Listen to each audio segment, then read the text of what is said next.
Pelaksanaan Puncak Karya Pujawali Ngusaba Kedasa di Pura Ulun Danu Batur pada Purnamaning Kedasa pada 7 April 2020, karya disinap pada Sabtu 11 April 2020.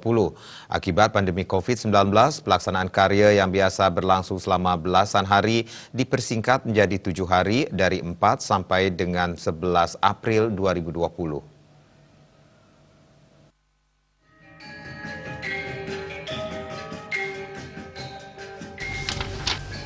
Bakti Penyinep Ida Betari dilaksanakan pada 11 April 2020.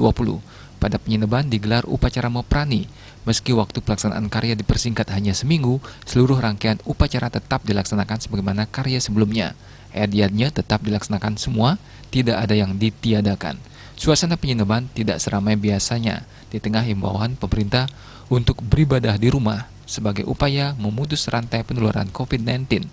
Upacara penyineban berjalan lancar, hanya sebagian besar orang yang memang penting dalam pelaksanaan karya hadir dalam penyineban.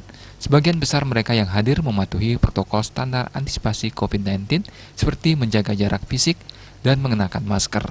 Manggala Karya Jero Gede Batur Duuran menyatakan, secara umum pelaksanaan Pujawali Ngusaba Kedasa di Pura Ulun Danu Batur berjalan lancar. Jero Gede Batur Duuran juga berterima kasih kepada semua pihak yang telah membantu memperlancar pelaksanaan karya. Diharapkan melalui karya Pujawali Ngusaba Kedasa di Pura Ulun Danu Batur, alam semesta kembali harmonis dan pandemi COVID-19 bisa secepatnya berakhir. Tim Liputan, Bali TV.